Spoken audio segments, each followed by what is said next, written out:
बड़ी खबर आ रही है जम्मू कश्मीर के पुलवामा जिले से, जहां अवंतीपोरा के आजाद अहमद कुमार के रूस में फंसे होने का दावा किया जा रहा है।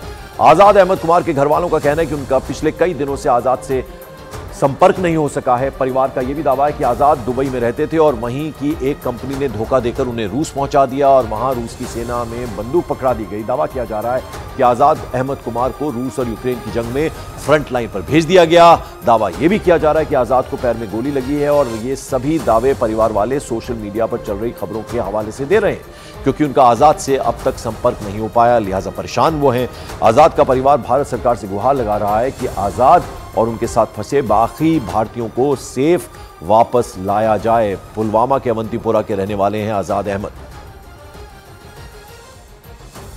हमें 2-4 दिन से पता चला है कि वो रशिया में फंस गया है।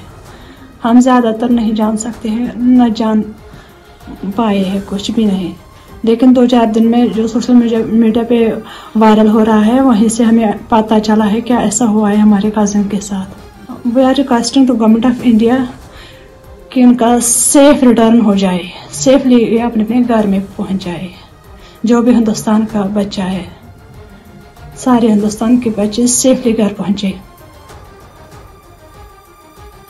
इन लोगों ने बोल दिया कि वो रशिया आर्मी में फ्रंट लाइन पे काम करता है। अभी इसका वीज़ा लग गया था किचन हेल्पर, तो वो वहाँ पे पहुँच गया था किचन हेल्पर के थ्रू। उसके बाद में उसको रशियन फ्रंट लाइन पे लगा दिया गया वहाँ पे। तो अब उसकी जो है लगते हैं सुनने में आया उसका लेग शॉट भी लग गया वहाँ पे, उसकी टांग पे गोली लग गई है। महाकोश कच्ची घानी सरसों तेल और रिफाइंड सोयाबीन ऑयल चुनो सही। 3 राज्यों में राज्यसभा की 15 सीटों के लिए मतदान शुरू। उत्तर प्रदेश, कर्नाटक और हिमाचल प्रदेश में डाले जा रहे हैं वोट। क्रॉस वोटिंग की आशंका के बीच यूपी में सबसे रोचक मुकाबला। आज से 2 दिनों के दक्षिण दौरे पर प्रधानमंत्री मोदी केरल में 1800 करोड़ के स्पेस प्रोजेक्ट का करेंगे उद्घाटन। तमिलनाडु और महाराष्ट्र को भी देंगे विकास की सौगात।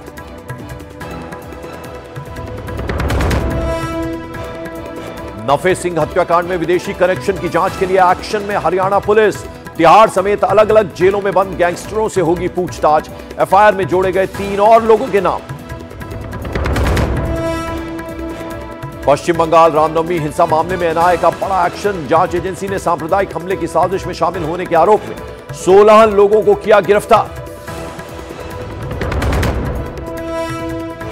अनंत अंबानी और राधिका मर्चेंट की प्री वेडिंग सेरेमनी को लेकर गुजरात की होटल इंडस्ट्रीज में उत्साह। 1 से 3 मार्च तक जामनगर में होने वाले कार्यक्रम में देश विदेश की कई बड़ी हस्तियां होंगी शामिल। महाकोश कच्ची घानी सरसों तेल और रिफाइंड सोयाबीन ऑयल चुनो सही।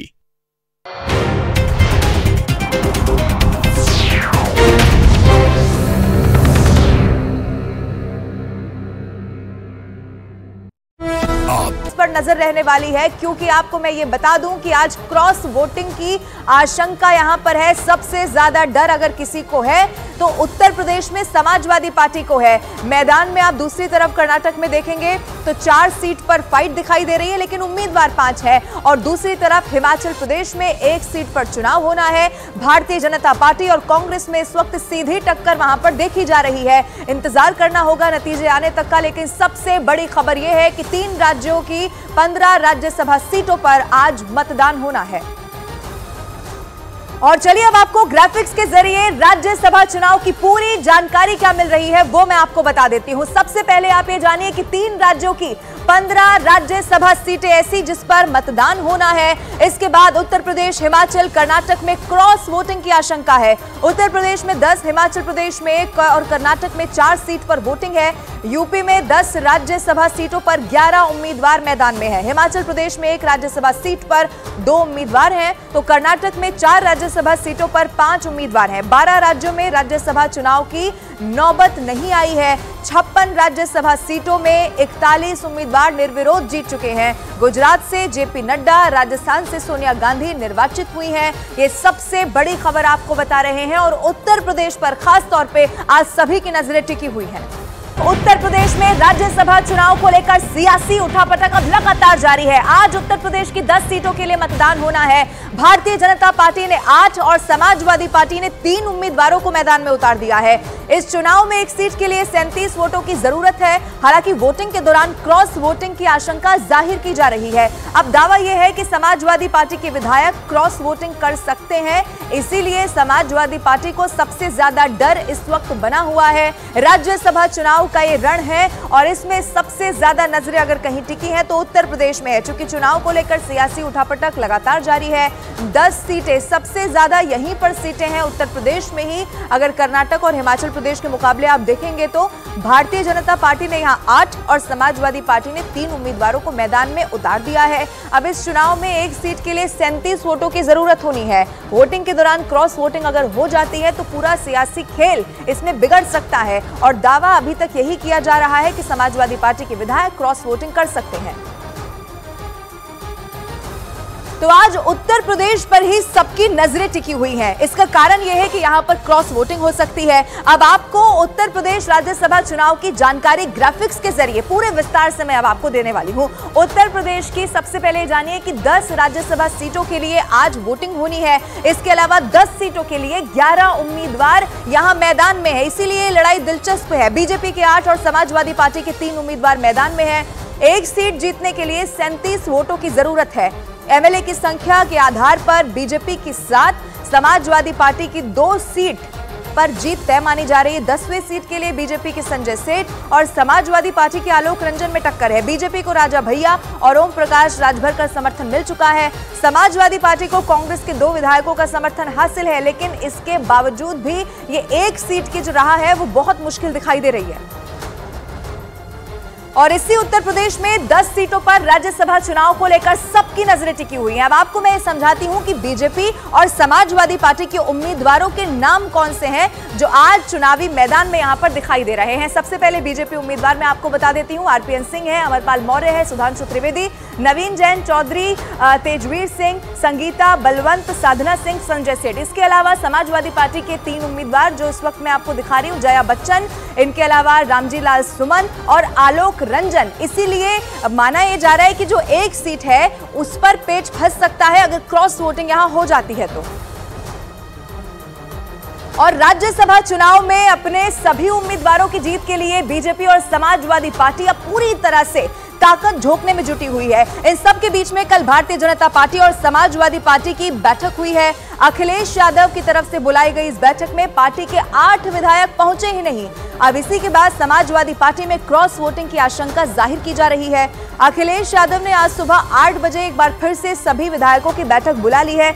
कल आपको यह भी बता दूं कि सीएम योगी आदित्यनाथ ने एनडीए विधायकों के साथ बैठक की है और राज्यसभा चुनाव पर मंथन किया है, लेकिन समाजवादी पार्टी की तरफ से ये तादाद बड़ी है जो विधायक नहीं पहुंचे हैं। अब उनका नहीं पहुंचना क्या क्रॉस वोटिंग की तरफ इशारा कर रहा है? अखिलेश यादव अभी भी डैमेज कंट्रोल में लगे हुए हैं। आज भी 8 सुबह का जो वक्त होगा तब मीटिंग बुलाई है। और समाजवादी पार्टी के विधायकों की बैठक में कई विधायक नदारद रहे हैं। अब आपको ये बताती हूं कि समाजवादी पार्टी की जो बैठक हुई है, कौन कौन से विधायक ऐसे रहे जो गायब रहे, पहुंचे ही नहीं। कौन कौन से वो नाम है ग्राफिक्स के जरिए अब मैं आपको बताती हूं। देखिए, राकेश पांडे, राकेश सिंह, विनोद चतुर्वेदी, पूजा पाल, इनके अलावा आप दूसरी तरफ देखेंगे तो अभय सिंह, मनोज पांडे, महाराजी प्रजापति, इनके अलावा पल्लवी पटेल, ये वो नाम है जो इस बैठक में पहुंचे ही नहीं। लिहाजा अखिलेश यादव ने आज सुबह 8 बजे एक बार फिर से बैठक बुलाई है। कोशिश अखिलेश यादव की यही है कि एकजुट विधायकों को रखा जा सके। अब इन सब के बीच में भारतीय जनता पार्टी अपने सभी 8 उम्मीदवारों की जीत का बहुत बड़ा दावा कर रही है और अखिलेश यादव दूसरी तरफ पर्याप्त विधायक नहीं होने के बाद भी तीसरा उम्मीदवार उतारने का आरोप लगा रहे हैं। इन्हें 8 प्रत्याशी तब लड़ाए हैं जब 8 प्रत्याशियों को जिताने के लिए हमारे पास नंबर थे। सपा के पास तीसरा प्रत्याशी जिताने के लिए नंबर नहीं थे, तब भी उन्होंने तीसरा प्रत्याशी खड़ा किया है। हमारे 8 प्रत्याशियों की विजय प्रचंड बहुमत से सुनिश्चित है। आप जानते हैं कि वहाँ के क्या हाल है, पूरी तरह से भगदड़ मची हुई है। समाजवादी पार्टी समाप्त होने की तरफ तेजी के साथ आगे कदम बढ़ा रही है। और इसी राज्यसभा चुनाव के लिए भारतीय जनता पार्टी को अपने सहयोगी दलों का भी इस वक्त पूरा साथ मिल रहा है। जनसत्ता दल के राजा भैया ने भारतीय जनता पार्टी को समर्थन देने का ऐलान कर दिया है और सभी बीजेपी उम्मीदवारों की जीत का बड़ा दावा कर दिया है। निश्चित रूप से हमने पूरा आकलन करके, अपना असेसमेंट करके 8 प्रत्याशी उतारे हैं और हमारी तैयारी है पूरी। और मैं निश्चित रूप से कह सकता हूं कि बड़े अंतर से भारतीय जनता पार्टी के 8 प्रत्याशी चुनाव जीतेंगे। जनसत्ता दल का वोट भारतीय जनता पार्टी के प्रत्याशियों को मिलेगा और उनकी विजय सुनिश्चित है। बिहार के भागलपुर में सड़क हादसे में 3 लोगों की मौत की खबर मिल रही है। ये पूरी घटना वहां पर लगे सीसीटीवी कैमरे में रिकॉर्ड हो गई है, जिसमें एक तेज रफ्तार कार सड़क किनारे खड़े 3 लोगों को रौंदते हुए यहां पर देखी जा सकती है, जिनकी इस हादसे वाली जगह ही मौत हो गई। तस्वीर जो सामने आई है वो भी आपकी टीवी स्क्रीन पर इस वक्त हम आपको दिखा रहे हैं। बिहार के भागलपुर की ये पूरी घटना बताई जा रही है। आप देखेंगे कि कैसे एक तेज रफ्तार गाड़ी यहां पर आती है और सड़क किनारे जो लोग खड़े थे उन्हें रौंदती हुई चली जाती है। और यह हादसा इतना दर्दनाक था, इतना जबरदस्त था कि इन लोगों की मौके पर ही मौत हो चुकी है। सीसीटीवी में तस्वीर कैद होने के बाद आपको ये भी बता दें, अब पुलिस इस पूरे मामले की जांच में जुट चुकी है।